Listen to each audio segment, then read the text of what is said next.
abatwaye igitinyiro cyawe kugira ngo isi imenye kuriho uciye muri twe.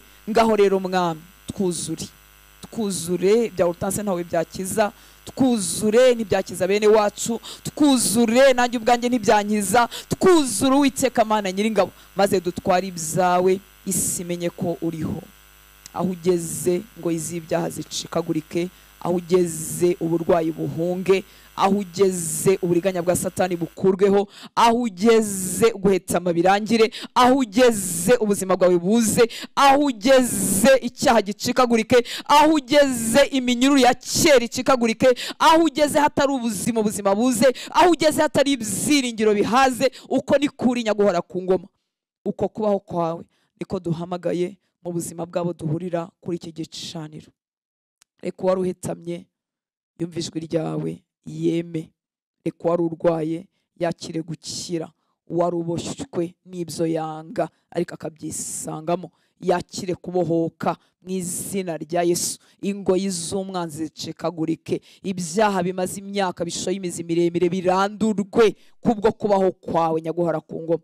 Twakiriye ubuzima bwawe hagati muri twebwe, twakiriye kubaho kwawe hagati muri twebwe, twakiriye icyubahiro cyawe hagati muri twebwe, gikingura imiryango ikinzwe igihe kirekire, kizana ubuzima bwawe nyaguhora ku ngoma hatari ubuzima, aho urupfu rwanukaga, hatwikiriwe n'umwuka umeze nk'ikiriyo, hari ubwihebe bukabije. Ubuzima bwawe nibuze, umucyo wawe witangaza nuharasire, nurasire iyo mitima, nurasire ayo mago, nurasire izo ngo, nurasire ubwo buzima. Umucyo wawe witangaza niwirukana uwo mwijima burundu, maze ubuzima bwawe mwami tubuturemo, tubuhagararemo. Urakoze mukunzi mwiza, urakoze kuri kumwe natwe kugira ngo tugirire neza, waduhamagariye kutugirira neza. Twiteguye kubona imirimo yawe n'ibitangaza byawe hagati muri twebwe. Twigwanditse mu gituza cyawe nk'abana bato, uko umwana yigwandika mu gituza cya mama we, atibaza iby'ejo, ataza uko azonka n'aho amashereka ava, akigwandika mu gituza cya mama we. Uko niko twigwanditse mu gituza cyawe Data. Urakoze kudufite, kutuzengurukije amaboko yawe atagaragara. Ntitukiri ibibyarwa, ntituri imfubyi, utubereye Data, utubereye inshuti, utubereye byose. Warakoze kungira uwawe, warakoze kumbabarira, warakoze kungira umuragwa uraganwa na Kristo.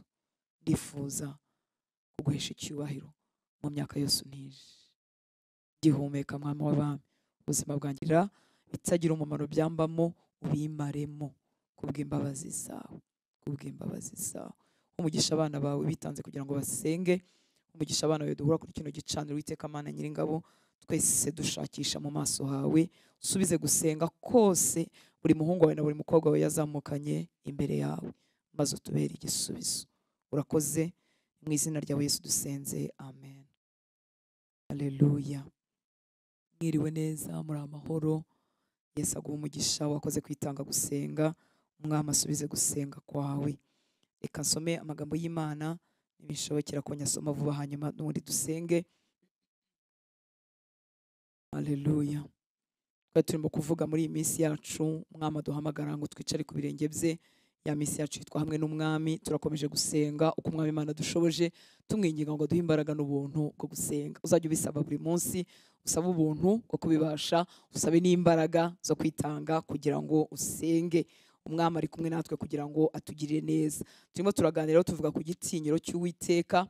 Iyo tuvuga igitinyiro cy'Uwiteka ni presence iremereye ariko idatera ubwoba. Ntabwo itera ubwoba nkuko natinya umuntu uri bungirire nabi cyangwa natinya ikintu kiri bungirire nabi. Oya, ni presence, ni ukubaho kw'Imana kwinshi kuremereye kudatera ubwoba buduhungisha, ahubwo kurimo igitinyiro kiri positif, niba niko navuga, kirimo ubwuzu, kirimo urukundo n'icyubahiro. Sinzi niba ari wahura n'umunyacyubahiro ukunda. Hari abantu Imana ibahaye icyubahiro ariko yabahaye n'igikundiro ukuntu, kumva uramwubashye, uramutinye, ariko kandi ukumva umufitiye ubwuzu, ukumva uramukunze. Sinzi ibyo bintu niba bibasha kumvikana, ariko nuko biri. Imana ishimwe cyane. Iki gitinyiro cy'Uwiteka tuvuga ntabwo ari igitinyiro gitera ubwoba duhunga kugira ngo bitatugirira nabi cyangwa Uwiteka atatwica. Oya, twaremeye muri Kristo Yesu. Ariko ni icyubahiro cyinshi gitera umuntu kurushaho kubaha Imana, kuyigirira ubwuzu, kumva yikunze, ariko kandi akumva agenda agwiza kwifuza kuyubaha. Nuko bimeze. Imana ishimwe cyane. Nasanze rero umwuka w'Uwiteka abasha kubiduha. Numvaga ubundi nuko iyo abantu bari hamwe ari benshi nyine bataceceka, ariko numvaga twacecekera nk'imbere y'Imana, tugaceceka ikadusukira ibyo turimo tuyisaba. Nukuri yego ndiko ko gusenga ni kwiza, ariko kubaho kw'Imana kuraruta amagambo inzovu twavuga. Uri wenyine uzajye ubiparatika, uzajye ubigerageza. Yego uvugira imbere y'Imana, ariko nuwagize unaceceke n'Imana iministeringe kuri wowe niba ariko navuga, kuko kubaho kwayo kurahagije, kuraruta amagambo inzovu navuga. Mwuka w'Uwiteka rero yaduha uyu mwuka wo kubaha Imana, uyu mwuka wo gutinya, kugendana n'Uwiteka igitinyiro. Turawubona wari uri kuri Kristo Yesu. Turabireba mu buhanuzi bwa Yesaya igice cya 11, ubuhanuzi bwa Yesaya igice cya 11 umurongo wa mbere n'uwa kabiri. Ndakoresha Bibiliya ijambo ry'Imana. Ubuhanuzi bwa Yesaya igice cya 11 umurongo wa mbere n'uwa kabiri. Umurongo wa mbere ukunda kugorana, ubamo ikinyarwanda gikomeye, ngo umwami azaba nk'umushibu cyangwa ikintu kimera giturutse mu gishyitsi cy'igiti. Umwami azaba nk'umushibu ushibutse ku gishyitsi cya Yese cyangwa se Yesaya. Azaba nk'ishami rirumbutse ryameze ku mizi yacyo. Uwo mwami bavuga ni Kristo. Hanyuma ku murongo wa kabiri ariho nshaka, ngo mwuka w'Uhoraho azahorana n'uwo mwami. Ni mwuka utanga ubwenge n'ubushishozi, ni mwuka utanga inama n'ubutwari, ni mwuka utuma bamenya Uhoraho bakamwubaha. Uwo niwo turi bube dusengera dusaba. Umwuka w'Uwiteka yaje ku muntu, ngo ni mwuka utanga ubwenge n'ubushishozi, turabikeneye. Ni mwuka utanga inama n'ubutwari, ni mwuka kandi utuma bamenya Uhoraho bakamwubaha. Mwuka wera atubeho, adutere kumenya Uhoraho, adutere kumwubaha. Muri make adusigire kuba muri ubu buzima nk'ubwari kuri Yesu Kristo, kandi n'umugabane wacu. Data rero nubwo ari uw'igitinyiro n'icyubahiro cyinshi, kuva ku ntangiriro yifuje kubana n'abantu, yifuje kwegerana n'abantu. Tubona Adamu na Eva batari bacumura, uburyo yazaga ngo gasabana nabo, ngo akavugana nabo, agasabana nabo, akaganira nabo. Nubwo ari Imana y'icyubahiro n'igitinyiro cyinshi, ariko si Imana yigeze yifuza kuba kure y'abantu, ahubwo ni Imana yifuza gusabana nayo. Mu by'ukuri Imana yifuza gusabana nawe kuruta uko ubishaka. Imana ishimwe cyane. Data rero yifuza kwiyereka abantu be bakamumenya, bakamenya igitinyiro cye n'imbaraga ze ndengakamere. Si ibyo kubamuhungisha, ahubwo no kugira ngo bamumenye, babonemo iyo mirimo y'imbaraga akora n'ibyo bitangaza akora. Imana ishimwe cyane. Kuko uko bamumenya bahabwa kumwubaha. Imana ishimwe cyane. Na n'uyu munsi mu buzima busanzwe hari igihe uhura n'umuntu ukagira ngo ni umuntu usanzwe, batarakubwira tayito ye, n'ibyubahiro afite, n'ibyo akora, ariko uzarebe birikora. Twashaka kuba abantu beza kajana, ariko birikora. Turamukanya n'abantu bisanzwe, ariko iyo wumvise uwo muntu ari umuyobozi, hari ukuntu uhita wiyumanganya ukagerageza kwifata neza. Kubera iki? Umenya icyubahiro cye. Uwiteka rero yifuza kutwihishurira, natwihishurira uko tumumenya, niko igitinyiro cye kiba cyinshi muri twebwe, niko uburyo tumwubaha burushaho kugwira. Muri make ninde uri bwubaha Uwiteka bigwiriye? Ni uwamuhishuriwe. Turamusaba rero ngo adutwikirize umwuka we, atwihishurire, tumumenye, kuko numumenya uzamwubaha byanze bikunze. Imana ishimwe cyane. Njya nibaza nuko nyine u Rwanda rwuzuyemo amateleviziyo agera hirya no hino. Ntegeza ko nta muturarwanda utazi isura ya perezida w'igihugu cyacu. Twese turayizi, ariko uramutse utabizi wamubona atambuka, abona ni umuntu w'umupapa mukuru wiyubashye bisanzwe, ariko bakongera bakagura ko ari perezida wa Repubulika. Ndahamya ko inyifato wari wagize bwa mbere atari yo wakwifata. No mu bafite indi myanya iciritse tutagiye naho hejuru aho ngaho mu myanya y'ikirenga, umuntu muba mwaganira akababwira ngo ni kanaka, ukumva uravuze ngo ndetse uko wamukonsideraga nuko mfataga bikiyongera ukuntu bikamera ukuntu. Ntago wabasha ibyo bintu kubyirinda, ntibikunda. Imana ishimwe cyane. Data rero arifuza kudutwikiriza umwuka we, tukamuhishurirwa, tukamumenya, kugira ngo igitinyiro cye no kumwubaha bigwirire muri twe. Nitumumenya tuzamwubaha, nitumumenya igitinyiro cye kizaba cyinshi mu mitima yacu. Turasenga rero dusaba umwuka wera ngo abiduheshe, adutwikirize uwo mwuka nk'uwari uri Kristo Yesu, wari umuriho umwuka wo kubaha Uwiteka. Imana ishimwe cyane. Reka turebe mu gitabo cyo Kuva muri Bibiliya, ijambo ry'Imana bacyita ukuvanwa mu Misiri, igice cya 20 umurongo wa 18 kugeza kuri 20. Mu gitabo cyo Kuva igice cya 20 umurongo wa 18 kugeza kuri 20.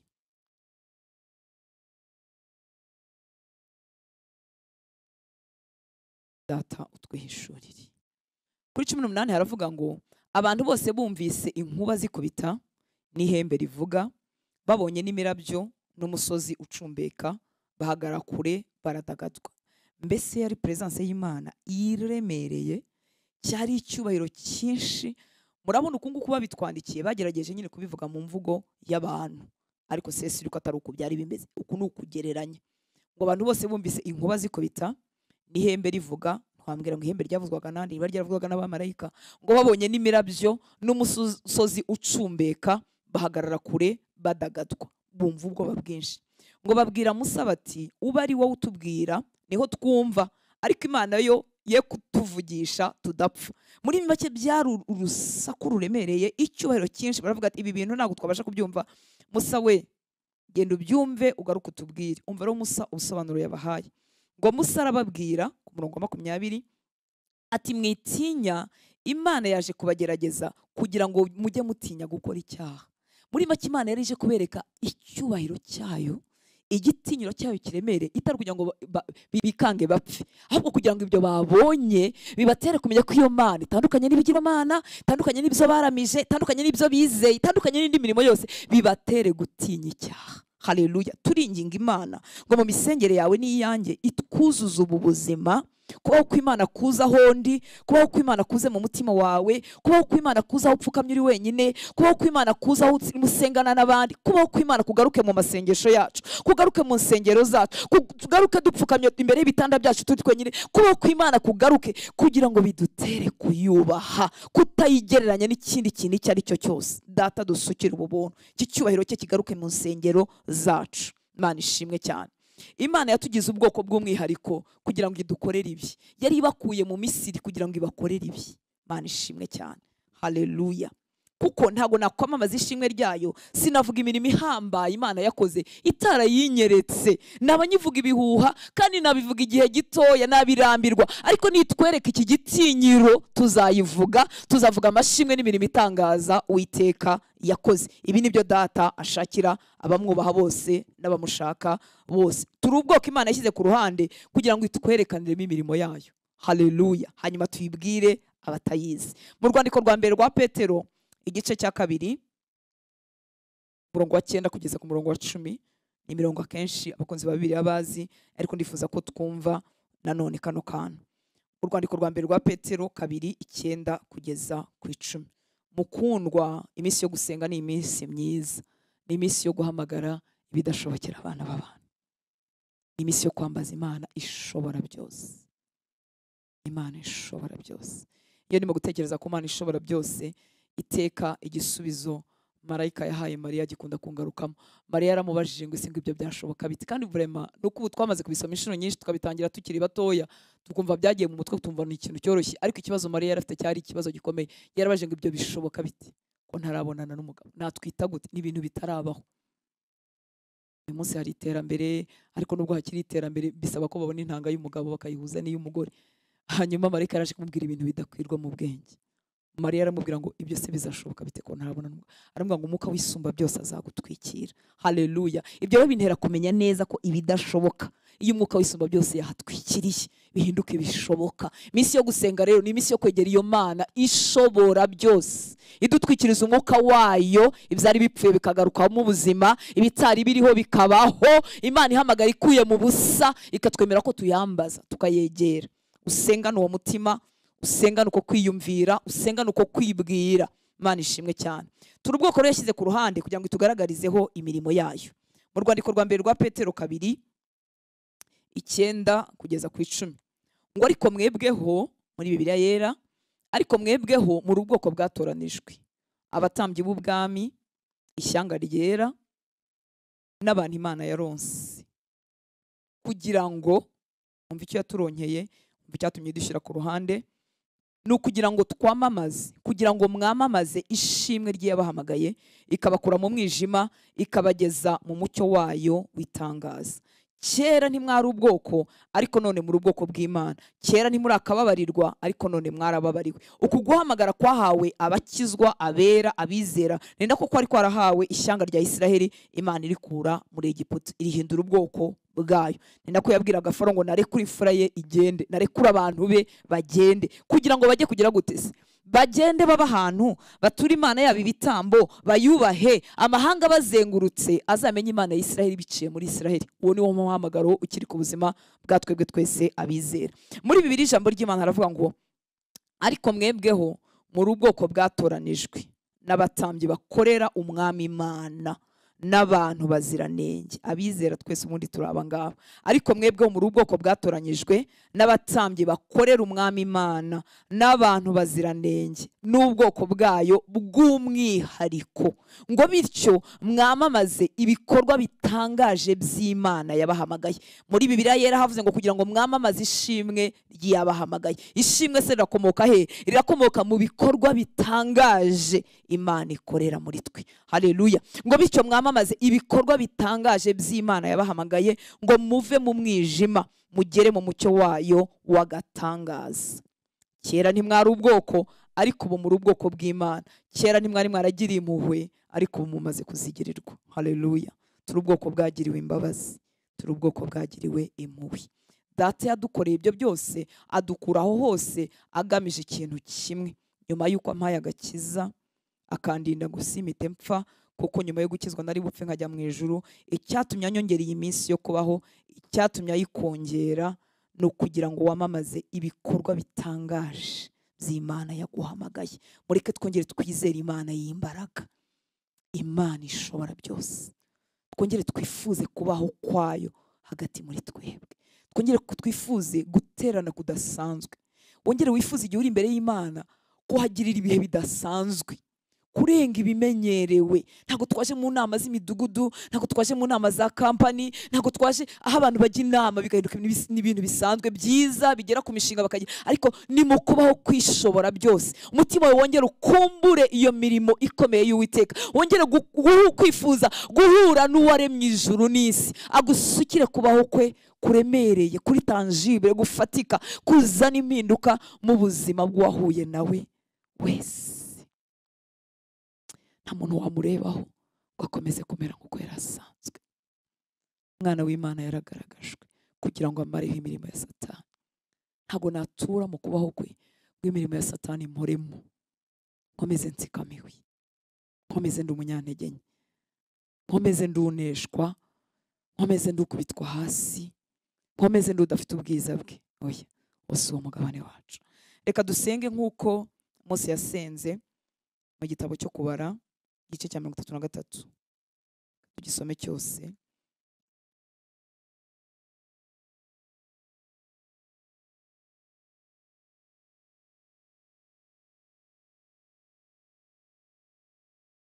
Koresha Bibiliya ijambo ry'Imana.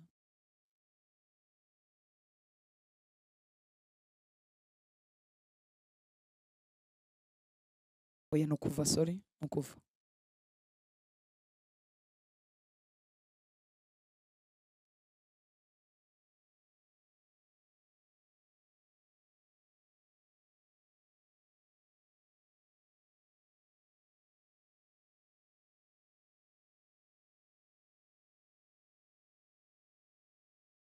Dusome. Ngo Uhoraho abwira Musa ati, va aha hantu wowe n'ubwoko wakuye mu Misiri, mujye mu gihugu narahiye Aburahamu na Isaki na Yakobo ko nzagiha abazabakomokaho. Nzabaharayo kuko muri ubwoko bw'ibyigomeke. Muribuka rya jambo twasengeye muri Yesaya 11 twavuze, aduha umwuka wo kubaha Uwiteka. Impamvu atari bujyane nabo nuko kwera kwe ariko kwabarimbura. Suko Imana yari igamije kubarimbura, ariko kwera kwe ntikwaturana n'ibyanduye. Niyo mpamvu dukeneye ko umwuka w'Uwiteka adutwikira akatwuzuza kumwubaha. Ngo Uhoraho atuma Musa ku Bisiraheli ati, muri ubwoko bw'ibyigomeke ngendanye namwe akanya na gato nabarimbura. Ntabwo Uwiteka yatwimye kubaho kwe kwinshi, ahubwo kubaho kwe kusanze twanduye kwatumaraho, ariko umwuka w'Isumba byose nadutwikira. umwuka wera akadutwikira, tukuzuzwa umwuka wo kubaha Uwiteka. Azagendera hagati muri twebwe, akorera imirimo hagati muri twebwe. Ngo ngendanye namwe akanya na gato nabarimbura.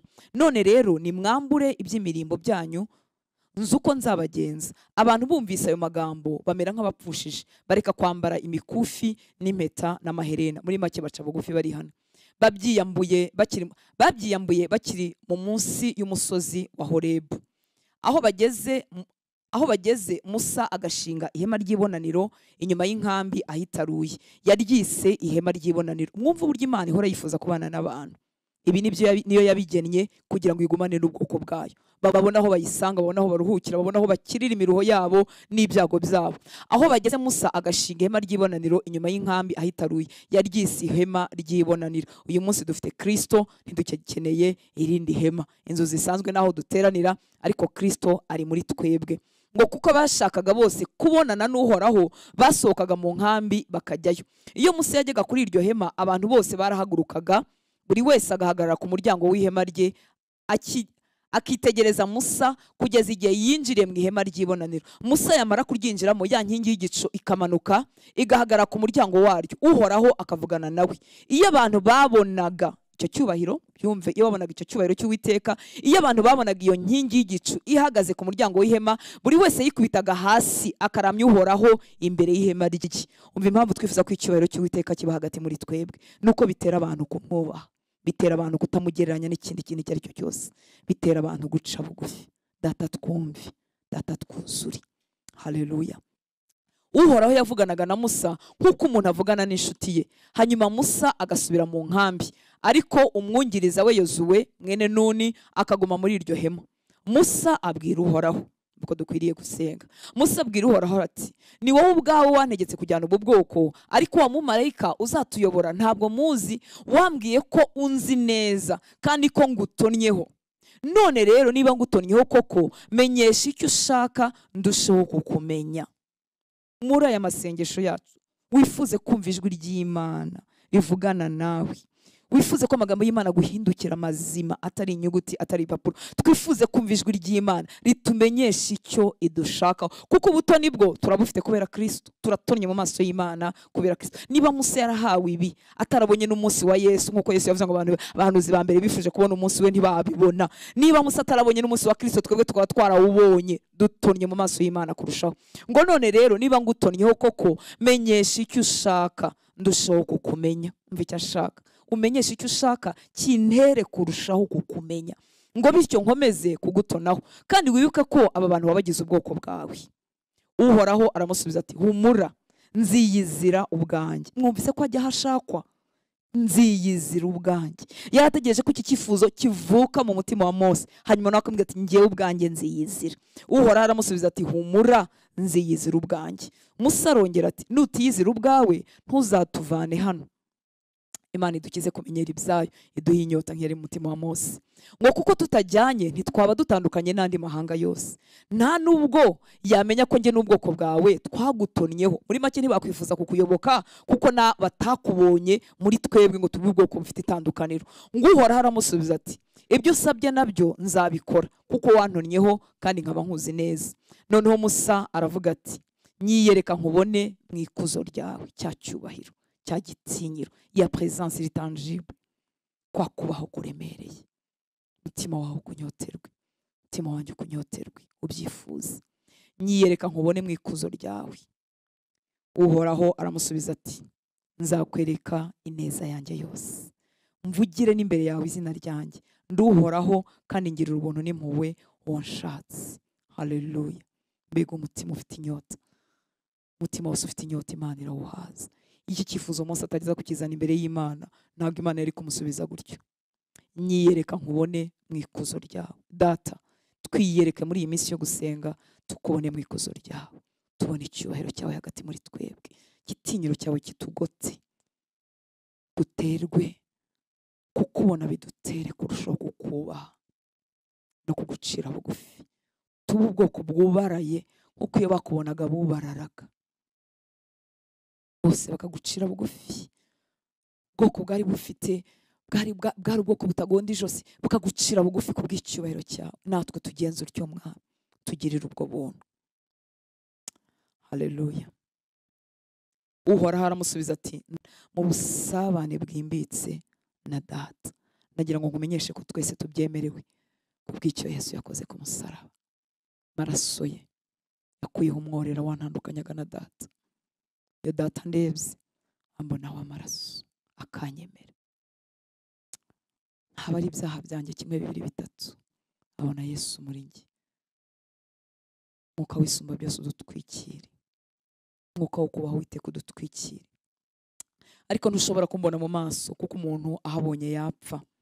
Icyakora hano hafi hari urutare, haleluya, uzaruhagarareho ninkwiyere kukambona mu ikuzo ryanjye, mu cyubahiro cyanjye, mu bwiza bwanjye, mu gitinyiro cyanjye cyinshi. Ninkwiyere kukambona mu ikuzo ryanjye, nzagushyira mu buvumo bw'urutare, nkingeho ikiganza cyanjye kugeza igihe nzaba maze guhita. Ninkuraho ikiganza uzambona mu mugongo kuko ntawe ushobora kumbona mu maso. Iyo ni Imana, umuremyi w'ijuru n'isi, ivugana n'umuntu nkatwe, umuntu usanzwe. Mureke dusenge. Mwuka wo kubaho Uwiteka udutwikire, udutwikire. Mwuka wo kumumenya utubeho, kumumenya bidutere kumugirira igitinyiro cyinshi. Mwuka w'Isumba byose utubeho, utubemo, utubeho, utwuzure, utwuzuze, uduhe kumenya Uwiteka kugira ngo ahantu hose twamumenyereye hashire, hashire igitinyiro cye kitwuzure. Natwe twubarare nk'ubu bwoko bwari ubwoko butagonda ijosi, ariko bubonye icyubahiro cy'Imana binduka ubwoko bumugandukira, binduka ubwoko buca bugufi, bwemera ibyo Mose yababwiraga. Nuza gusoma ibi bice uzabibona. Baramubwira ngo ibyo Uwiteka yagutumye byose turabikora, turabyemeye kubera ko babonye icyubahiro cy'Uwiteka. Katwinginga Imana, amasengesho yacu ntaba amasengesho asanzwe. Mutima wawe ugirira Imana inyota, ntunyurwe naho ugeze, ntudamararira aho ugeze. Twabonye neza y'Imana nyinshi ku buzima bwacu, turacyayibona nshuti z'Imana.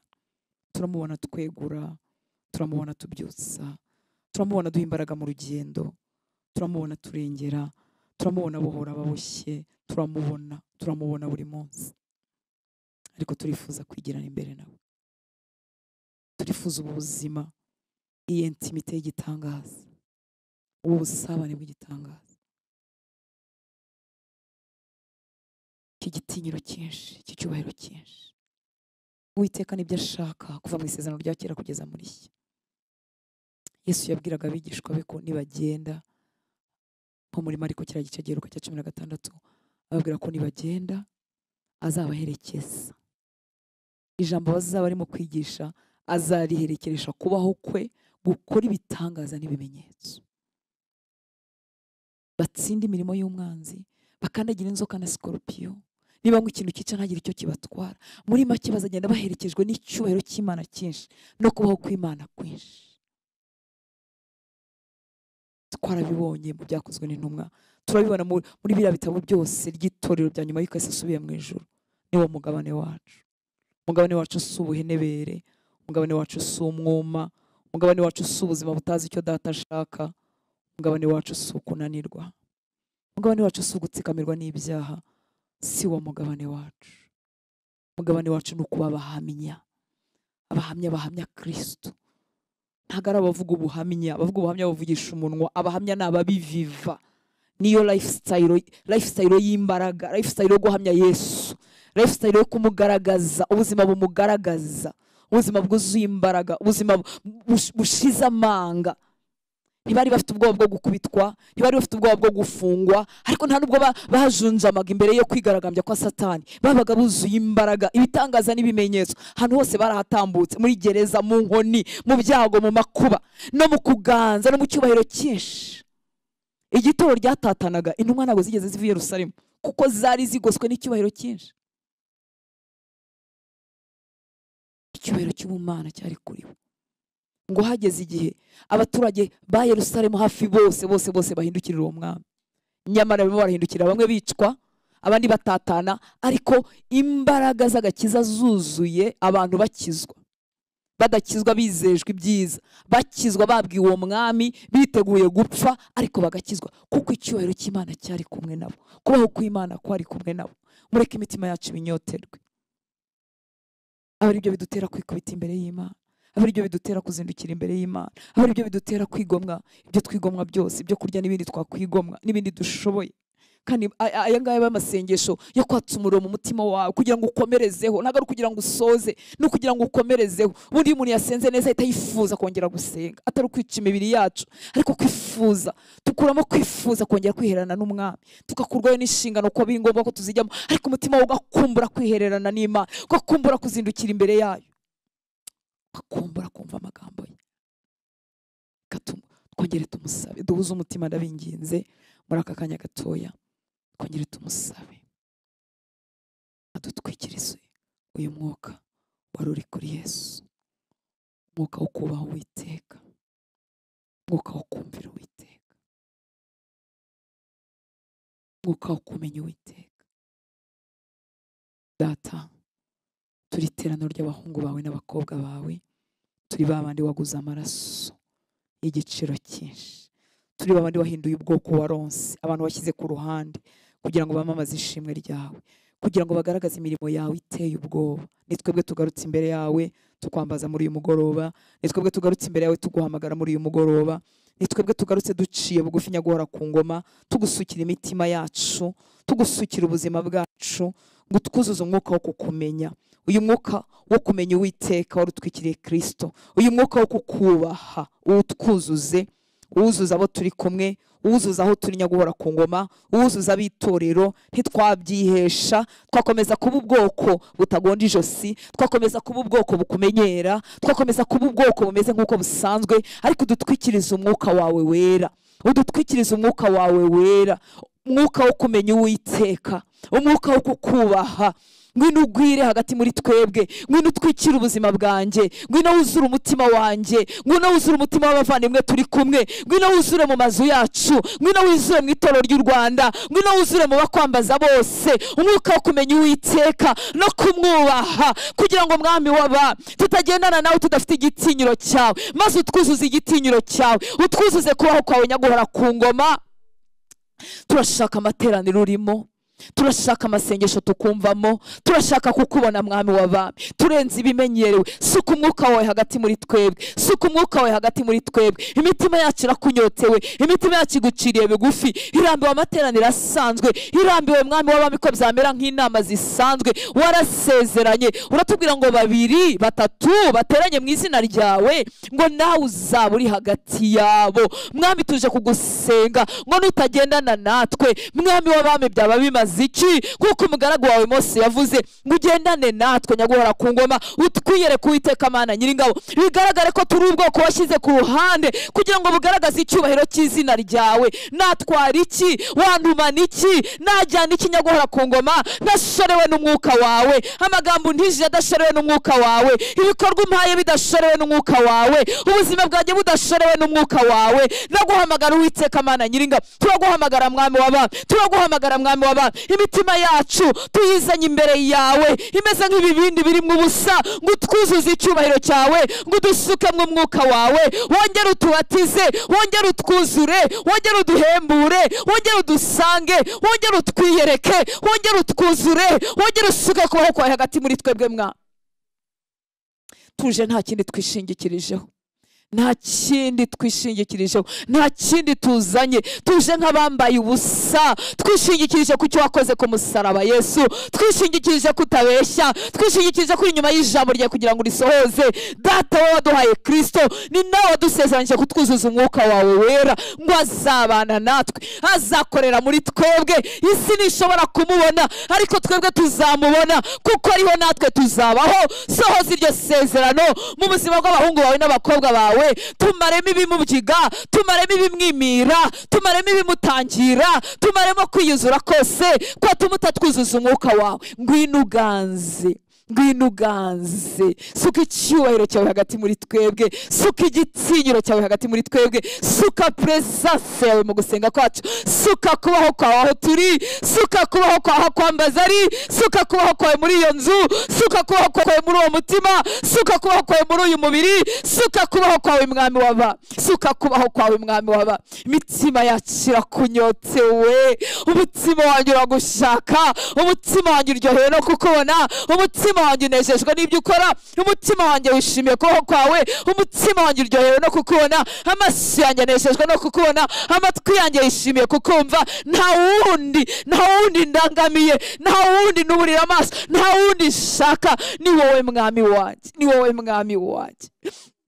ni wowe mwami wanjye. Wabwiye umugaragu wawe Mose ngo kurebye mu maso ntiyahabaho, umukingira hagati y'urutare muri Kristo, umukingiriza ikiganza cy'urukundo, uramubwira ngo ngaho ndeba, ngaho bona mu mugongo wanjye, kubwa intimite y'igitangaza mwari mufitanye, kubw'umubano w'igitangaza. Natwe tugiriye ubuntu muri Kristo, uduhagarika ku rutare Kristo, utwemera utyo, utwemerera hera hawe, utwemerera ahategerwaga, aho umuntu yageraga agapfa, turahagera turazuka, turahagera tubaho, turahagera turahembuka, turahagera dushira inyota, turahagera twakira ubuzima. Reka ubwo buzima bwawe bwuzura abera barimo baguhamagara, bwuzura abera barimo bagushaka, bwuzura aho turi. Ubwo buzima mwami waba, ubwo buzima bukiza, ubwo buzima buhembura, ubwo buzima buzura, ubwo buzima bubeshaho, ubwo buzima budasiga umuntu nk'uko yari ameze, maze ingoyi z'uburyo bwose zicikagurike, kugoma ku buryo bwose kudushiremo, kwigomeka ku buryo bwose kudushiremo, indwara z'uburyo bwose ziduhunge, ayibita kugaragaza byose bihunge. Niko umugaragu wawe yavuze ngo nugendana natwe nibwo bizagaragara ko turi ubwoko bwawe, ngo tugatandukanywa n'andi mahanga. Ayi mwami wanjye, twatwara icyubahiro cyawe gute? Twavuga iby'izina ryawe rikomeye gute? Twabibwira abantu gute? Twabigaragaza gute? Twavuga ya mirimo yawe gute? Twavuga ko gukiza kwawe gute? Twavuga byo bitangaza byawe gute? Twavuga ko guhembura kwawe gute? Twavuga ko kubohora kwawe gute? Kutakoretse hagati yabo tugendana. Reka ubuzima bwawe butembe mu mutima wari wumagaye, maze akumve mwami waba. Reka ubuzima bwawe butembe mu mutima uguye umwuma, maze uhembuke mwami waba. Reka ubuzima bwawe bwemeshe ubuzima bwari buhetamye. Aho uri hari ubuzima, aho uri hari ubuzima, aho uri hari ubuzima, aho ugeze haba ubuzima. Reka umwuka wisumba byose atwikiriye umukobwa, atwikiriye umukobwa, atwikiriye umuhungu. Imirimo yawe ntimubane ibihuha, imirimo yawe ntitubane ibihuha, imirimo yawe ntitubane ibihuha, imirimo yawe itugaragarire, imirimo yawe itugaragarire, kuko uriho kandi wahozeho kandi uzahoraho iteka ryose. Aho wambazwa hose uritaba, abagushaka bose urabiyereka, akanwa kagutabaza kose uragasubiza, abarira bose urabanagura. Ni kuri mwami waba, ni kuri mwami waba. Reka kubaho kwawe kuzure muri iyi nzu, kubaho kwawe kuzure muri urwo rugo, kubaho kwawe kuzure muri uyu mutima, kuzure muri uyu mutima. Presence yawe nyaguhora ku ngoma, ubwiza bwawe, icyubahiro cyawe, igitinyiro cyawe, kubaho kwawe mwami w'abami, kubaho kwawe kwegura uyu mukobwa, kubaho kwawe kwemesha uyu muhungu, kubaho kwawe kwegura uyu mugore, kubaho kwawe kwemesha uyu mugabo. Nutari ubyitayeho, nutari uzi ko bibaho, reka kubaho kwawe, reka umuriro w'ubwiza bwawe umugotse, reka umuriro w'ubwiza bwawe umusabe, uhere ku mutwe ugere ku birenge. Umuriro w'ubwiza bwawe uzura ingingo zacu, ahamugaye hakire, aharwaye hakire. Umuriro w'ubwiza bwawe wuzura imibiri yacu, ingingo zakiranirwaga zambare gukiranuka. Ubwiza bwawe butwuzure, ubwiza bwawe butwuzure, ubugingo bwari bucogoye busubizwemo imbaraga. Ubwiza bwawe, umuriro w'ubwiza bwawe uhere ku mutwe, umanuke mu ngingo zose, ugere mu birenge, ugere mu maguru yose, maze abahagurutswe bahagurutswe, maze abari bamugajwe mu mwuka bakugendere, abari batwikiriwe batwikururwe mu izina ryawe Yesu. Reka ubwiza bwawe butembe, ubwiza bwawe, ubwiza bwawe, ubwiza bwawe bwegura wari urambaraye. Ubwiza bwawe, ubwiza bwawe, imigezi yawe itembe, imigezi yawe itembe, itemba n'ingeso zatwizingiyeho, itemba n'ibyaha byatwizingiyeho, itemba n'iminyururu yari twizingiyeho igihe kinini. Mwuka wera ngo uhaye ikaze, mwuka wera ngo uhaye ikaze, mwuka wera ngo uhaye ikaze, Mwuka wera nguhaye ikaze, Mwuka wera nguhaye ikaze, Mwuka wera nguhaye ikaze, Mwuka wera nguhaye ikaze. Ngwino uganze, ngwino utegeke, ngwino uyobore, ngwino wigarurire byose by'amagambo yacu atakoze. Mwuka wisumba byose, ngwino udutwikire, ngwino utwikire aba bahungu, ngwino utwikire aba bakobwa, ngwino utwikire iyi miryango, ngwino utwikire aha hari urupfu haza ubuzima, ngwino utwikire ibyari biboze byakira ubuzima. Ngo y'amazi yavaga ku ntebe yawe, ngo aho yageraga hose hatari ubuzima hazaga ubuzima. Reka iyo migezi izana ubuzima itembe mu ngo zari zipfuye, itembe mu buzima bwari bupfuye, itembe mu mibereho yari yumagaye. Iyo migezi ihetse ubuzima bwawe itembe muri buri rugingo rwari rwumagaye. Ibidashobokeraga abana b'abantu, ibitashobokeraga abana b'abantu, umwuka wawe nabikorere muri twe, nabisohoze muri twe, nabisohoze muri twe. Ahatari hari imbaraga huzurwe n'imbaraga zawe, ahatari hari ubuzima huzura ubuzima bwawe.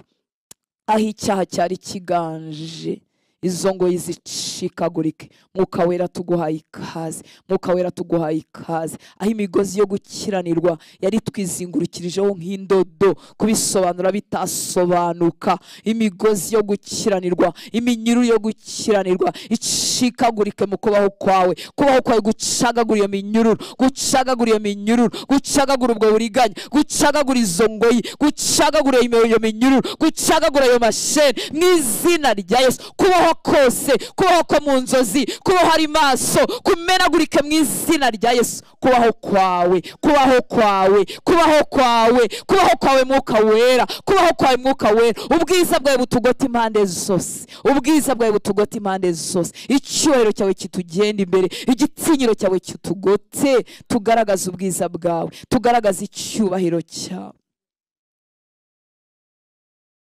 Abantu nibatubona babone wowe. Ahacu hashire, ahanjye hashire, ahanjye hashire, ahanjye harangire mwami wanjye, ahanjye harangire mwami wanjye. Ubuzima bwanjye buheke wowe, buheke icyubahiro cyawe, buheke igitinyiro cyawe, buheke presence yawe. Maguru yanjye nagenda kugendera, akanwa kanjye nikavuga kakuvugira, amaso yanjye nareba kurebere, aho ngenda hagende wowe. Reka presence yawe itwuzure mwami w'abantu. Duheke wowe, duheke wowe, duheke wowe. Reka ibyanjye bishire mu uyu munsi, ingamba zanjye zitandukanye n'izawe zishire mu uyu munsi, ibyanyubahisha bitakubahisha bishire mu uyu munsi. Cyubahiro cyawe kiganze, cyubahiro cyawe kiganze. Mutima wanjye urakunyotewe, mutima wanjye unyotewe kubona ibyimbara gukora, mutima wanjye unyotewe guheka icyubahiro cyawe, guheka ubwiza bwawe. Reka ubwiza bwawe bwuzure, ubwiza bwawe bwuzure mu nsengero zacu, ubwiza bwawe bwuzure mu byumba byacu, ubwiza bwawe bwuzura aho turara, bwuzura aho tubyukira, bwuzura aho twirirwa, bwuzura aho tugenda. Ubwiza bwawe bwuzure mu byumba dusengeramo, bwuzure mu mitima yacu tugenda naho tugenda. Ubwiza bwawe burabagirana, icyubahiro cyawe. Umwuka wo kumenya Uwiteka no kumwubaha utugota impande zose. Udukiza ibyo twamenyereye, udukiza ibyo twabonye ari ibisanzwe. Umwuka wo kubaha Uwiteka, umwuka wo kubaha Uwiteka uzure mu itorero ryawe. Umwuka wo kubaha Uwiteka, umwuka wo kumumenya no kumwubaha uzure mu itorero ryawe, uzure mu bagukorera, uzure mu bakuramya, uzure mu bitiriwe izina ryawe. Umwuka wo kumenya Uwiteka no kumwubaha ugaragare ku bahungu n'abakobwa bakijijwe, uzure ku bari bafite intege nkeya, utuzahure. Umwuka wo kumenya Uwiteka no kumwubaha udukure mu bihanamanga, udukure mu kuba akazuyazi. Umwuka wo kumenya Uwiteka no kumwubaha udutwikire mwami w'abantu. Amaso yacu ahweze tukubone, tumenye igitinyiro cyawe, tubone icyubahiro cyawe, maze tukubararire. Kwihagararaho bishire, gushinga amajosi bishire. Umwuka wawe adutere kugandukira data byuzuye, adutere gucira data bugufi byuzuye. Tukugaruriye icyubahiro cyose mwami, tukugaruriye icyubahiro cyose. Twihishurire, ishura amaso yacu akubone, amatwi yacu akumve, umutima wacu ugushyikire, uguhishurirwe, ugusobanukirwe. Twigishe gutindana nawe, twigishe kwihererana nawe. Reka ubuzima bwacu bwo gusenga buze mu buzima, ubwari bukakaye buze mu buzima, ubwari bwumagaye buze mu buzima. Ubuzima bwawe nibuganza aho turi. Ya migezi dudubiza, imbaraga z'ibigirwamana zikubite hasi, zikubitwe hasi kubw'icyubahiro cyawe. Ziyitirira wowe bitari wowe, bimanurwe rwose, maze izina ryawe ryonyine rishyirwe hejuru. Izina ryawe rishyirwe hejuru. Bitarazanywe nawe mu buzima bwacu bikubitwe hasi. Izina ryawe rishyirwe hejuru.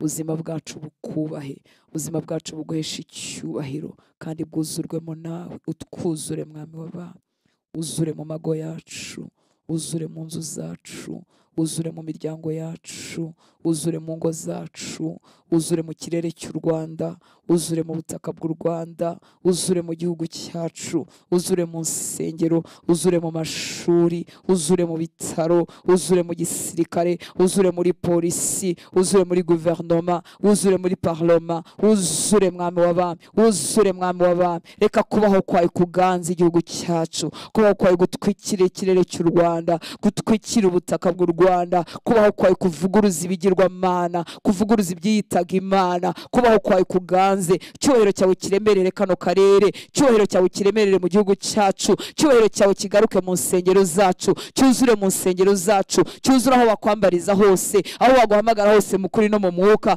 Cyubahiro cyawe kitwuzure, utuboneho umwuka wo kukumenya n'umwuka wo kukubaha, maze usuke presence yawe hagati muri twebwe kubw'imbabazi zawe. Kamaso yanjye guhishurirwe mwami, yanjye akumve, umutima wanjye ugutunge rwose rwose, unyuzuye unyuzuye. Turagushimira mwami w'abami, turagushimira kubaho kwawe. Waravuze ngo bakwizera bazakandagira inzoka na scorpion, ngo niba ngo ikintu cyica ntacyo kizabatwara. Urababwira ngo dore ndi kumwe namwe kuzagera ku mperuka y'isi. Uwo ni wo mugabane wacu. Reka icyica cyose cyageze mu buzima bw'abana bawe cyamburwa imbaraga mu mibiri yacu mu izina rya Yesu. Cyamburwa imbaraga mu ngo zacu, cyamburwa imbaraga mu bacu, cyamburwa imbaraga aho dukorera, cyamburwa imbaraga mu byacu mu izina rya Yesu. Uburiganya bwose bw'umwanzi buhinduka ubusa mu izina rya Yesu. Turavuga amaraso yawe ku miryango yacu, turavuga amaraso yawe mu gihugu cyacu, turavuga amaraso yawe muri bene wacu, turavuga amaraso yawe mu bagushaka, turavuga amaraso yawe ku bacu batari bakumenya, turavuga amaraso yawe ku bakumenya ariko bagitsikamiwe ngo babohoke mu izina rya Yesu. Dutwikirije amaraso yawe ubutaka bw'u Rwanda, duhagaze mu butwari n'ubushobozi waduhaye. Twanze ibitambo by'amaraso mu izina rya Yesu, twanze ibitambo by'amaraso mu mihanda, twanze ibitambo by'amaraso mu ngo, twanze ibitambo by'amaraso ku butaka bw'u Rwanda, twanze ibitambo by'amaraso mu miryango duhagarariye mu izina rya Yesu. Abari batwawe bugwate babohoke mu izina rya Yesu.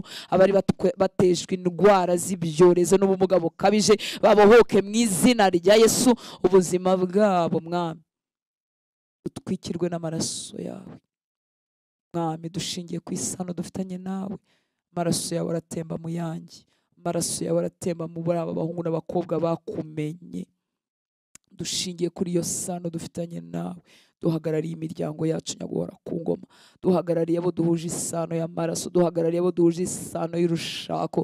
Turavuze ngo nta n'umwe utwarwa bugwate mu izina rya Yesu. Barabaho, baragira amagara mazima, baraguhishurirwa, maso yabo arakinguka. Gitwikirizo cyabatwikiriye ngo umucyo w'ubutumwa bwiza utabarasira gishwanyagurike mu izina rya Yesu. Umuriro wawe ubagote impande zose, ubwiza bwawe bubarasire, amavi yabo agupfukamire, indimi zabo zivuga ko uri umwami. Biba umugabane w'abacu kubw'imbabazi zawe. Nibyo dusabiye abanyarwanda bene wacu duhuriye kuri ubu butaka.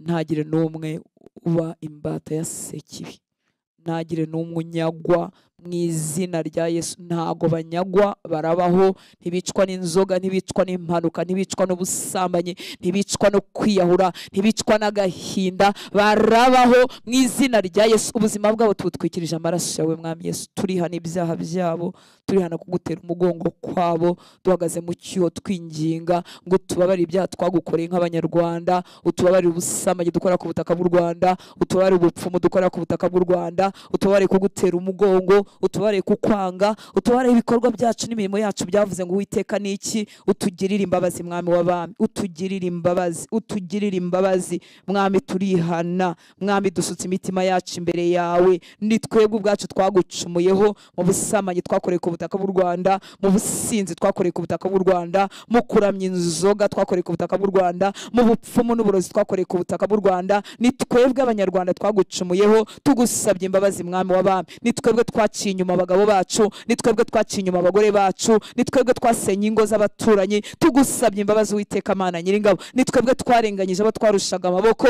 tugusabye imbabazi Uwiteka Mana Nyiringabo. Tugusabye imbabazi ku karengane kose kazamutse katurega, tugusabye imbabazi Uwiteka Mana Nyiringabo. Utugirire imbabazi, utugirire imbabazi. Amaraso yadukureho ibyo bicumuro by'ukuri mwami. Nitugukinze ibicumuro byacu dukora ku butaka bw'u Rwanda, nitugukinze ibicumuro byacu mwami biri imbere yawe nk'ibyambaye ubusa, tugusabye imbabazi mwami. Utubabarire, udukureho mwami w'abami ingaruka zabyo, kubw'imbabazi zawe, kubw'imbabazi zawe. Amaraso yawe nabitembane, uduhindura ubwoko buguhindukirira mwami. Dutwikiriza umwuka w'agakiza, umwuka w'agakiza utwikire kino kirere, utwikire ubu butaka, utugirire imbabazi mwami. Reka tubene abanyarwanda baguhindukirira, benshi basiganwa gukizwa.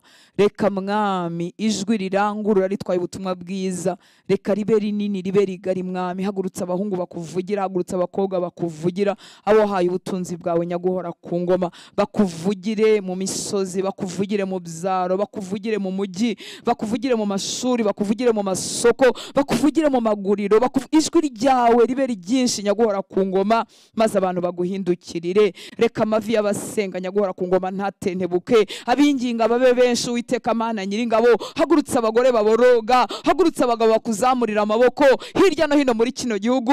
Abari bacogoye basubizwe mu imbaraga, maze uturengere Uwiteka Mana Nyiringabo. Wumve gusenga dusengera imbere yawe, udusukire bwa bubyutse wadusezeranyije. Tubona abanyarwanda basiganirwa gukizwa. Urakoze mwami w'abami, dukize kuba akazuyaze, tugirire imbabazi. Tuvuze umugisha kuri iki gihugu, abahinga bagira umugisha, abiga bagira umugisha, abacuruza bagira umugisha, abakora gatoya gahinduke kanini. Umugisha wawe utwikira ubutaka bw'u Rwanda, utwikira ikirere cy'u Rwanda kubw'imbabazi zawe. Abatari bafite aho bahera, ubakingurira imiryango y'imikorere. Isi n'ibiyuzuye n'ibyawe, urabigenga nyaguhora ku ngoma. Tuvuze umugisha ku bahungu bawe n'abakobwa bawe bagutegereza, tuvuze umugisha ku banyarwanda bene wacu, tuvuze kugirirwa neza ku bayobozi bacu, tuvuze umugisha wawe n'umwuka wawe ku itorero ry'u Rwanda. Urakoze Uwiteka Mana Nyiringabo. Imitima yacu iracyakunyotewe, turacyakeneye kubona mu maso hawe Yesu. Reka wihererane na buri muhungu ahari bagusengera ari mu nzu ye, wihererane na buri mukobwa hari bari gusengera ari iwe nyaguhora ku ngoma. Umwozoze kubaho kwawe, abyukana amashimwe, abyukana ubuhamya, avuga imirimo yawe n'ibitangaza byawe. Turagushimira uburyo waduhaye bwo gusenga, nubishimirwe mwami w'abami. Turasenze kandi ngo uduhe no gusenga turi hamwe, byose urabigenga kandi urabishoboye. N'abandi bose bakwambaza hirya no hino urabafite, abagutegereje, abagushaka, abakwambaza mu kuri no mu mwuka, ngo bakingurire mwami. Abera bahure, bavuga imirimo yawe n'ibitangaza byawe. Abajya baruhukira muri ayo materaniro baharuhukire, abajya bahembukira bahembukire, abajya bahakirizwa n'abajya bahakomerezwa bahakomerezwe kubw'imbabazi zawe. Urakoze Data, tukugaruye icyubahiro ku bwa byose. Ni mu izina rya Yesu dusenze, amen. Imana ibahe umugisha. Murakoze gusenga.